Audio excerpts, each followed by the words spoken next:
ನಾವು ಆತ್ಮಿಕ ಬೆಳವಣಿಗೆ ಎಂಬಂತೆ ಕಾರ್ಯಕ್ರಮದ ಮೂಲಕವಾಗಿ ನಿಮ್ಮನ್ನು ಭೇಟಿ ಮಾಡೋದಲ್ಲಿ ತುಂಬ ಸಂತೋಷವುಳ್ಳವರಾಗಿದ್ದೇವೆ.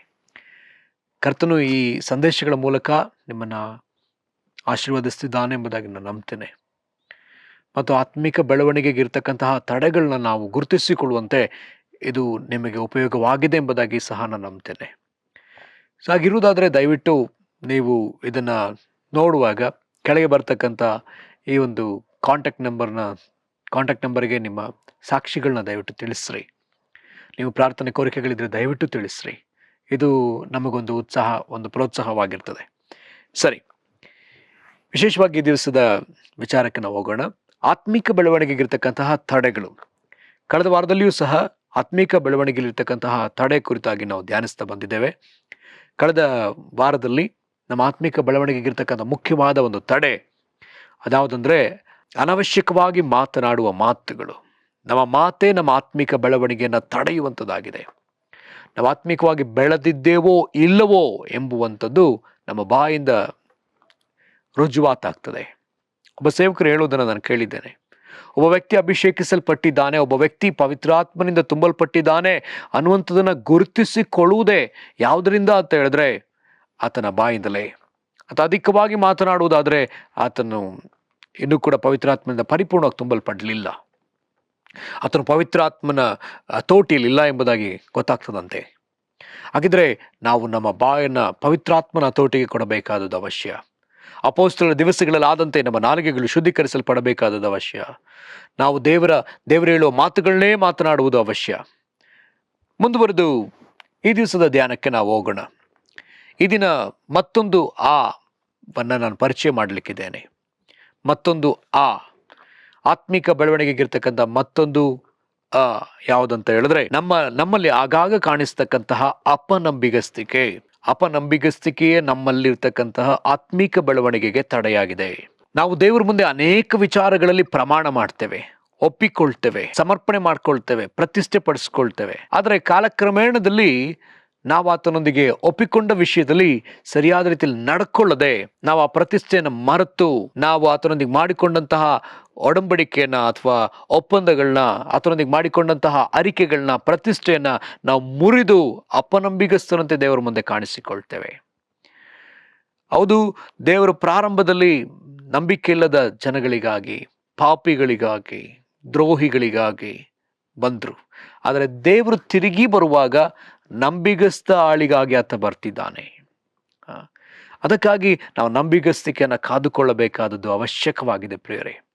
ನಾವು ಮುಂದುವರೆದು ಧ್ಯಾನಿಸ್ಲಿಕ್ಕಿರ್ತಕ್ಕಂತಹ ಈ ವಿಷಯವನ್ನ ನಾವಿನ್ನೂ ಸ್ವಲ್ಪ ಆಳವಾಗಿ ನಾವು ಧ್ಯಾನಿಸ್ತಾ ಹೋಗೋಣ. ನಾವು ಯಾಕೆ ನಂಬಿಗಸ್ತರಾಗಿರಬೇಕು?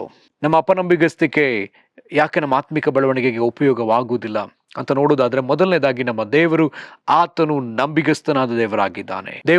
ದೇವರು ಮೋಶೆಗೆ ತನ್ನನ್ನು ತೋರ್ಪಡಿಸಿಕೊಳ್ಳುವಾಗ ಆತನು ನಂಬಿಗಸ್ತನೆಂದು ತೋರ್ಪಡಿಸಿಕೊಂಡಿದ್ದಾನೆ. ತನ್ನ ಮಹಿಮೆಯಲ್ಲಿ, ಆತನ ಸರ್ವೋತ್ತಮತ್ವದಲ್ಲಿ, ಆತನ ಗುಣ ಸ್ವಭಾವಗಳಲ್ಲಿ ಒಂದು ಗುಣ ಸ್ವಭಾವ, ಆತನು ನಂಬಿಗಸ್ತನಾದ ದೇವರು.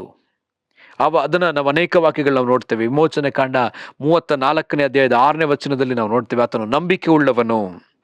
1 ಯೋಹಾನ 1:9 ನಾವು ನೋಡ್ತೇವೆ, ಆತನು ನಂಬಿಗಸ್ತನು, ನೀತಿವಂತನೂ ಆಗಿರುವುದರಿಂದ ಎಂಬುದಾಗಿ. ಹೀಗೆ ಅನೇಕ ವಾಕ್ಯಗಳು ನಮಗೆ ಹೀಗೆ ತೋರ್ಪಡಿಸ್ತದೆ, ಆತನು ನಂಬಿಗಸ್ತನು. ಆತನು ಎಂದಿಗೂ ನಮ್ಮನ್ನು ಮರೆಯಲಿಲ್ಲ. ಪ್ರತಿ ದಿವಸವೂ ಆತನು ನಂಬಿಗಸ್ತನಾಗಿರುವುದರಿಂದಲೇ ಆತನು ನಮಗೆ ಬೇಕಾದಂತಹ ಗಾಳಿಯನ್ನು, ಬೆಳಕನ್ನು, ಬೇಕಾದ ಆಹಾರವನ್ನು ಎಲ್ಲವನ್ನ ಒದಗಿಸುವ ಕರ್ತನಾಗಿದ್ದಾನೆ. ಸಕಲವನ್ನೂ ಕೂಡ ಸುಗಮವಾದ ರೀತಿಯಲ್ಲಿ ನಡೆಸಿಕೊಂಡು ಹೋಗತಕ್ಕಂಥ ದೇವರು. ತಾಯಿ ಮರೆತರು ನಾನು ಮರೆಯನೆಂಬುದಾಗಿ ಹೇಳಿದ ದೇವರು. ನಾನಿನ್ನ ಎಂದಿಗೂ ಕೈ ಬಿಡುವುದಿಲ್ಲ, ನಾನಿನ್ನ ತೊರೆಯುವುದಿಲ್ಲ ಎಂಬುದಾಗಿ ಹೇಳಿದ ದೇವರು. ಆತನು ನಂಬಿಗಸ್ತನಾಗಿದ್ದಾನೆ. ಲೋಕದಲ್ಲಿ ನಂಬಿಗಸ್ತರಿದ್ದಾರೋ ಎಂಬುದಾಗಿ ಹುಡುಕುವಂತ ಸಂದರ್ಭದಲ್ಲಿರುವಾಗ, ಸಹೋದರಿಯೇ, ಸಹೋದರನೇ, ದೇವರು ನಿನ್ನ ಜೀವಿತದಲ್ಲಿ ನಂಬಿಗಸ್ತನಾಗಿದ್ದಾನೆ. ನೀನು ಆತನನ್ನು ಸ್ವೀಕರಿಸಿಕೊಳ್ಳಲೇಬೇಕು. ಈ ಲೋಕದಲ್ಲಿ ನಂಬಿಗಸ್ತಿಕೆ ಇದೆಯೋ ಎಂಬುದಾಗಿ ನೋಡುವಂತ ಸಂದರ್ಭದಲ್ಲಿ ಈ ಲೋಕದಲ್ಲಿ ನಂಬಿಗಸ್ತಿಕೆ ಇಲ್ಲದೆ ಇರತಕ್ಕಂತಹ ಒಂದು ಪರಿಸ್ಥಿತಿ, ಹಾಗೆ ಕುಟುಂಬಗಳಲ್ಲಿ ನಂಬಿಗಸ್ತಿಕೆ ಇಲ್ಲದ ಪರಿಸ್ಥಿತಿ. ಕ್ರೈಸ್ತರ ಕುಟುಂಬಗಳಲ್ಲಿ ನಾವು ನೋಡುವಾಗ, ಕ್ರೈಸ್ತರ ಕುಟುಂಬಗಳಲ್ಲಿ ಕ್ರೈಸ್ತ ದೇವಜನರೆಲ್ಲರೂ ಕೂಡ ಸಭೆಗೆ ಸೇರಿ ಬರುವಾಗ ದೇವರ ಮುಂದೆ ಅನೇಕ ಆರಿಕೆಗಳನ್ನ ಮಾಡ್ತೇವೆ. ದೇಶಕ್ಕಾಗಿ ಪ್ರಾರ್ಥಿಸ್ತೇನೆ, ಒಡಕಿನಲ್ಲಿ ನಿಂತು ಪ್ರಾರ್ಥಿಸ್ತೇನೆ, ಮತ್ತೆ ವಚನಗಳನ್ನ ಕೇಳುವಾಗ ನಾವು ವಿಧೇಯರಾಗ್ತೇವೆ ಎಂಬುದಾಗಿ ಒಪ್ಕೊಳ್ತೇವೆ. ನಾವೆಲ್ಲರೂ ಕೂಡ ದೇವರೇ ನಮ್ಮನ್ನು ಕ್ಷಮಿಸಪ್ಪ, ಇವತ್ತಿಂದ ಬದಲಾಗ್ತೀನಿ ಅಂತ ಹೇಳ್ತೇವೆ. ಆದರೆ ಎಷ್ಟೋ ಬಾರಿ ನಾವು ಪ್ರಮಾಣವನ್ನು ತಪ್ಪಿದ್ದೇವೆ. ಎಷ್ಟೋ ಬಾರಿ ನಾವು ದೇವರ ಮುಂದೆ ಅಪನಂಬಿಗಸ್ತರಂತೆ ಕಾಣಿಸಿಕೊಂಡಿದ್ದೇವೆ. ಮತ್ತು ದೇವರು ಕೊಟ್ಟಂತ ಎಲ್ಲ ವರಗಳನ್ನ, ತಲಾಂತುಗಳನ್ನ ನಾವು ಸರಿಯಾಗಿ ಉಪಯೋಗಿಸದೆ ನಾವು ಅಪನಂಬಿಗಸ್ತರಂತೆ ದೇವರ ಮುಂದೆ ಇದ್ದೇವೆ. ದೇವರು ನಮ್ಮೊಬ್ಬೊಬ್ಬರನ್ನು ತನ್ನ ಮನೆ ವಾರ್ತೆಯವರೆಂಬುದಾಗಿ ಕರೆದಿದ್ದಾನೆ. ಯಾರೆಲ್ಲ ಕ್ರಿಸ್ತನ ಕುರಿತಾದಂಥ ಸುವಾರ್ತೆಯನ್ನು ಕೇಳಿಸಿಕೊಂಡಿದ್ದೇವೋ ನಾವೊಬ್ಬೊಬ್ಬರೂ ಕೂಡ ಜವಾಬ್ದಾರರಾಗಿದ್ದೇವೆ. 1 ಯೋಹಾನ 3:16 ಈ ರೀತಿಯಲ್ಲಿ ಹೇಳ್ತದೆ, ನಾವು ಅಂಗುಳ್ಳವರಾಗಿದ್ದೇವೆ. ಕ್ರಿಸ್ತನು ನಮ್ಮನ್ನು ಪ್ರೀತಿಸಿದಂತೆಯೇ ನಾವು ಕೂಡ ನಮ್ಮ ಸಹೋದರರಿಗೋಸ್ಕರ ಪ್ರಾಣ ಕೊಡುವ ಅಂಗುಳ್ಳವರಾಗಿದ್ದೇವೆ. We are in obligation. ನಾವು ಋಣ ಉಳ್ಳವರು, ನಾವು ಪ್ರೀತಿ ತೋರಿಸಲೇಬೇಕಾಗಿರುವ ಅಂಗುಳ್ಳವರು, ನಾವು ಸುವಾರ್ತೆಯನ್ನು ಹೇಳಬೇಕಾದಂತ ಅಂಗುಳ್ಳವರು. ಹಾಗಾದ್ರಿಂದ ಪ್ರಿಯರೇ, ನಾವು ಅಪನಂಬಿಗಸ್ತರಂತೆ ನಡೆದುಕೊಳ್ಳುವುದಾದ್ರೆ, ನಾವು ಈ ಕ್ಷೇತ್ರದಲ್ಲಿ ಅಪನಂಬಿಗಸ್ತರಂತೆ ನಡೆದುಕೊಳ್ಳುವುದಾದ್ರೆ, ನಾವು ಈಗಲೇ ನಮ್ಮನ್ನ ದೇವರ ಮುಂದೆ ಸರಿಪಡಿಸಿಕೊಳ್ಳಬೇಕಾದದ್ದು ಅವಶ್ಯ. ಇಲ್ಲದಿದ್ರೆ ನಾವು ಆತ್ಮಿಕವಾಗಿ ಬೆಳೆಯುವುದಕ್ಕೆ ಇದು ಕಷ್ಟಕರವಾಗಿದೆ. ಆತ್ಮಿಕವಾದ ಬೆಳವಣಿಗೆ ಅಂತ ಹೇಳಿದ್ರೆ ನಾನು ಅರ್ಥ ಮಾಡಿಕೊಂಡಂತೆ, ನನ್ನ ಒಂದು ಅಭಿಪ್ರಾಯ, ನಾವು ಕ್ರಿಸ್ತನಂತೆ ಮಾರ್ಪಡುವುದೇ, ಕ್ರಿಸ್ತನ ಹೇಗಿದ್ದಾನೋ ಹಾಗೆಯೇ ಆತನ ಸಾರೂಪ್ಯವುಳ್ಳವರಾಗಿ ಮಾರ್ಪಡುವುದೇ, ಆತನ ಹೋಲಿಕೆಗೆ ಸರಿಯಾಗಿ ನಾವು ಮಾರ್ಪಡುವುದೇ ಆತ್ಮಿಕ ಬೆಳವಣಿಗೆ ಎಂಬುದಾಗಿ ನಾನು ನಂಬ್ತೇನೆ. ಈ ಬೆಳವಣಿಗೆ ಕಡೆ ಹೋಗ್ಬೇಕಲ್ಲ, ನಾವು ಆತನಂತೆಯೇ ಆಗ್ಬೇಕಲ್ಲ, ನಾವು ಒಬ್ಬೊಬ್ರು ಕೂಡ ಆತನಂತೆ ನಾವು ಆಗ್ಬೇಕು. ಹಾಗಿರೋದ್ರಿಂದಾಗಿ ಆತ ನಂಬಿಗಸ್ತನಾಗಿರೋದ್ರಿಂದ ನಾವು ನಂಬಿಗಸ್ತರಾಗಬೇಕಾಗಿದೆ. ಬೈಬಲ್ ವಾಕ್ಯದಲ್ಲಿ ನಾವು ನೋಡುವಂತೆ ಆತನು ನಿರ್ದೋಷಿ ಆಗಿರೋದ್ರಿಂದ ನೀವು ನಿರ್ದೋಷಿಗಳಾಗಿರಿ ಎಂಬುದಾಗಿ ವಾಕ್ಯ ಹೇಳ್ತದೆ. ಆತನು ಪರಿಶುದ್ಧನಾಗಿರೋದ್ರಿಂದ ನೀವು ಪರಿಶುದ್ಧರಾಗಿರಿ ಎಂಬುದಾಗಿ ಬರೆಯಲ್ಪಟ್ಟದೆ. ಹಾಗಿದ್ರೆ ಆತನು ನಂಬಿಗಸ್ತನಾಗಿರೋದ್ರಿಂದ ನಾವು ನಂಬಿಗಸ್ತರಾಗಿರಬೇಕೆಂದು ಸತ್ಯವೇದ ಹೇಳ್ತದೆ, ನಂಬಿಗಸ್ತರಾಗಿರಬೇಕೆಂದು ಬರ್ತದೆ. ನಾವು ನೋಡ್ತೇವೆ ಮೋಶೆಯ ಜೀವಿತದಲ್ಲಿ ಅರಣ್ಯಕಾಂಡ 12ನೇ ಅಧ್ಯಾಯದ 7ನೇ ವಚನ ಹೀಗೆ ಹೇಳ್ತದೆ, ನನ್ನ ಸೇವಕನಾದ ಮೋಶೆ ಅಂತವನಲ್ಲ, ಅವನು ನನ್ನ ಮನೆಯಲ್ಲೆಲ್ಲ ನಂಬಿಗಸ್ತನಾಗಿದ್ದಾನೆ. ಮೋಶೆ ದೇವರ ಮನೆಯಲ್ಲೆಲ್ಲ ನಂಬಿಗಸ್ತನು. ಹಾಗಿದ್ರೆ ಈಗ ತಾನೇ ನಾನು ಹೇಳಿದಾಗೆ ನಾವು ಆತನ ಮನೆ ವಾರ್ತೆಯವರಾಗಿರೋದ್ರಿಂದ ನಾವು ಕೂಡ ನಮ್ಮ ದೇವರು ಕೊಟ್ಟಿರ್ತಕ್ಕಂತಹ ಒಂದು ಮನೆ, ಅಂದ್ರೆ ದೇವರ ಮನೆ, ದೇವರ ರಾಜ್ಯದ ವಿಚಾರದಲ್ಲಿ ನಾವು ನಂಬಿಗಸ್ತರಂತೆ ಕಾಣಲ್ಪಡಬೇಕಲ್ಲ. ಆತನು ನಮಗೆ ಕೊಟ್ಟಂತಹ ಕಾರ್ಯದಲ್ಲಿ, ಆತನು ನಮಗೆ ಕೊಟ್ಟಂತಹ ಸೇವೆಯಲ್ಲಿ ನಾವು ನಂಬಿಗಸ್ತರಂತೆ ಆತನಿಗೆ ಕಾಣಿಸಿಕೊಳ್ಳಬೇಕಲ್ಲ. ನಮಗೆ ಕೊಟ್ಟಂತಹ ತಲಾಂತಿನ ವಿಷಯದಲ್ಲಿ ನಾವು ನಂಬಿಗಸ್ತರಂತೆ ಕಾಣಿಸುವುದು ಅಗತ್ಯವಾಗಿದೆಯಲ್ಲ. ನಾವು ನೋಡೋದಾದ್ರೆ ಯೇಸು ಸ್ವಾಮಿ ಮತ್ತಾಯನು ಬರೆದ ಸುವಾರ್ತೆ 25ನೇ ಅಧ್ಯಾಯದ 14ನೇ ವಚನದಿಂದ 30ನೇ ವಚನದವರೆಗೂ ಅಲ್ಲಿ ಒಬ್ಬ ಯಜಮಾನನ ಕುರಿತಾಗಿ ಆತ ಬರೆದಿದ್ದಾನೆ. ಆ ಯಜಮಾನನು ತನ್ನ ಸೇವಕರಿಗೆ ಕೆಲವು ತಲಾಂತುಗಳನ್ನ ಕೊಟ್ಟು ದೂರ ದೇಶಕ್ಕೆ ಹೋಗ್ತಾನೆ. ಅದೇ ಹೋದ ನಂತರ ಆತ ಅನೇಕ ದಿನಗಳ ನಂತರ ತಿರುಗಿ ಬರ್ತಾನೆ. ಬಂದಾಗ ಆತನು ತಲಾಂತುಗಳನ್ನ ಕೊಟ್ಟಂತಹ ಸೇವಕರನ್ನ ಬರಮಾಡಿ ಅವರ ಹತ್ರ ಆತನು ಕೊಟ್ಟದನ್ನ ವಸೂಲು ಮಾಡುವಂಥದ್ದನ್ನ ನಾವು ನೋಡ್ತೇವೆ, ಲೆಕ್ಕ ಕೇಳುವಂಥದ್ದನ್ನ ನಾವು ನೋಡ್ತೇವೆ. 5 ಕೊಟ್ಟವನು 5 ಸಂಪಾದಿಸಿದ್ದಾನೆ, 2 ಕೊಟ್ಟವನು 4 ಸಂಪಾದಿಸಿದ್ದಾನೆ, 1 ಕೊಟ್ಟವನು ಆತ ಹಾಗೆ ಬಚ್ಚಿಟ್ಟಿದ್ದಾನೆ. ಬಚ್ಚಿಟ್ಟ ನಂತರ ಆತ ಹೇಳ್ತಾನೆ, ಸ್ವಾಮಿ ನೀನು ಬಿತ್ತದಿರುವುದರಲ್ಲಿ ಕೊಯ್ಯುವವನು ಎಂಬುದಾಗಿ ನೆನೆಸ್ತೆ, ನೀನು ಕಠಿಣ ಮನುಷ್ಯನು.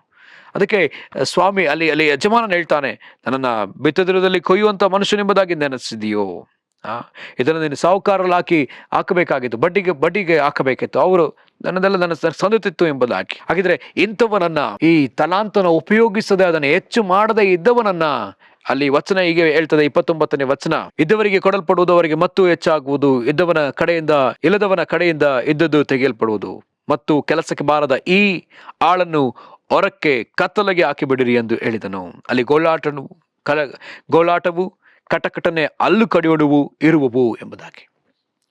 ಹಾಗಿದ್ರೆ ನಾವು ನಮಗೆ ಕೊಟ್ಟಂತಹ ತಲಾಂತುಗಳನ್ನ, ನಮಗೆ ದೇವರು ಕೊಟ್ಟಂತಹ ಜವಾಬ್ದಾರಿಗಳನ್ನ, ನಮಗೆ ದೇವರು ಕೊಟ್ಟಂತಹ ಅಭಿಷೇಕವನ್ನ ನಾವು ಉಪಯೋಗಿಸಿದ ಹೊರತು ನಾವು ಕೂಡ ಒಂದು ದಿವಸ ಕರ್ತನ ನ್ಯಾಯಾಸನದ ಮುಂದೆ ನಿಂತಾಗ, ಆತನ ಮುಂದೆ ನಿಂತಾಗ, ಆತ ನಮ್ಮನ್ನ ಲೆಕ್ಕ ಕೇಳುವಾಗ ನಾವು ಉತ್ತರ ಕೊಡಲೇಬೇಕಾಗಿದೆ.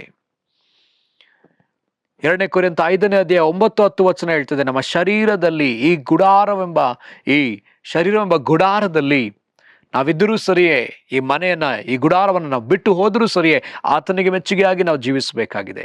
ಯಾಕಂದ್ರೆ ಎಲ್ಲರೂ ಕೂಡ ನಾವು ಆತನ ಮುಂದೆ ನಮ್ಮ ಶರೀರದಲ್ಲಿ ಮಾಡುವ ಒಳ್ಳೆಯದಕ್ಕಾಗಲಿ ಕೆಟ್ಟದಕ್ಕಾಗಲಿ ಆತನ ಮುಂದೆ ನಾವು ಯಥಾಸ್ಥಿತಿಯಲ್ಲಿ ನಿಂತುಕೊಳ್ಳಲೇಬೇಕೆಂಬುದಾಗಿ ಬರೆಯಲ್ಪಟ್ಟದೆ. ನಮ್ಮೆಲ್ಲರ ಬಳಿಯಲ್ಲಿ ಆತ ಲೆಕ್ಕ ಕೇಳುವ ಆತನಾಗಿದ್ದಾನೆ. ಹಾಗಿದ್ದ ಮೇಲೆ ಪ್ರಿಯರೇ, ಈ ವಚನಗಳ ಪ್ರಕಾರದಲ್ಲಿ ನಾವು ನೋಡುವಾಗ ಆತನ ಲೆಕ್ಕ ಕೇಳುವ ಆತನಾಗಿದ್ದಾನೆ. ಆತನ ಈ ಲೋಕದಲ್ಲೇ ಹೇಳಿದ್ದಾನೆ, ಲೆಕ್ಕ ಕೇಳ್ತಾನೆ.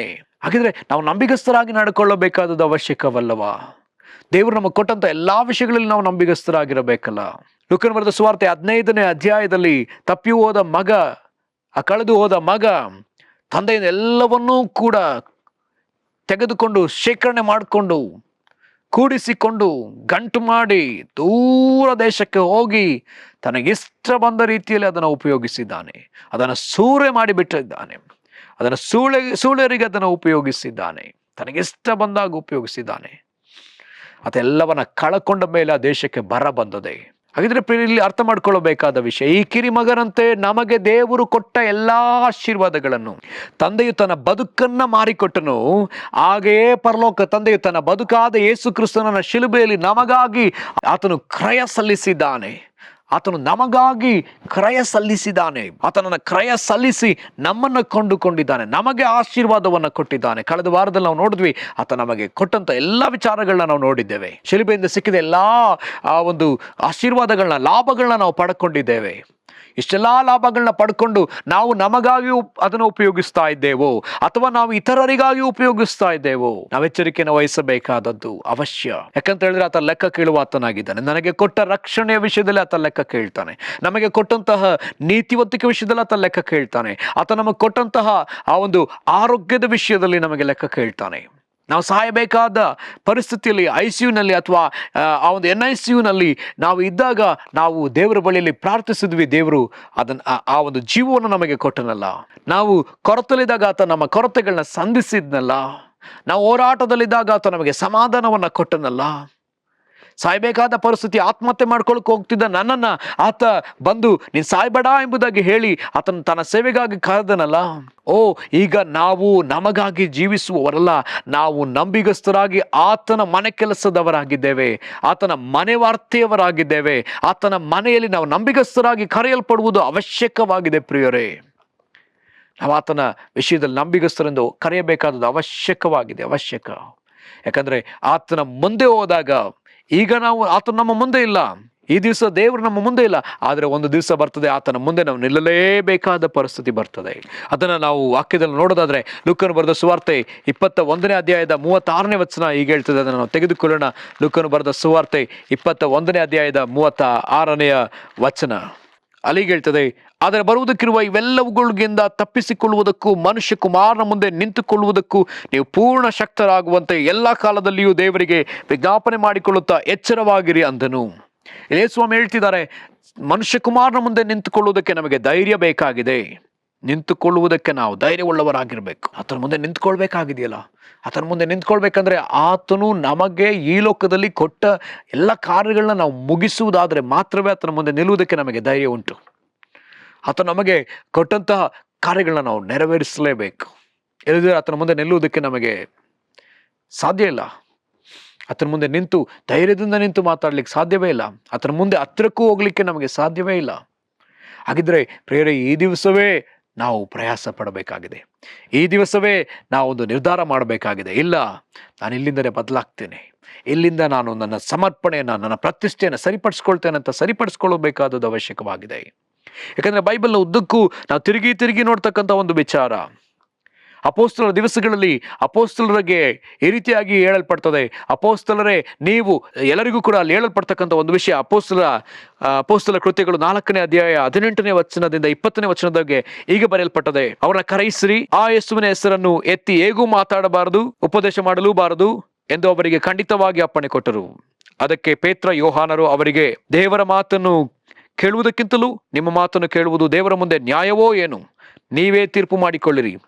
ನಾವಂತೂ ಕಂಡು ಕೇಳಿದ್ದನ್ನು ಹೇಳದೇ ಇರಲಾರೆವು ಎಂದು ಉತ್ತರ ಕೊಟ್ಟರು.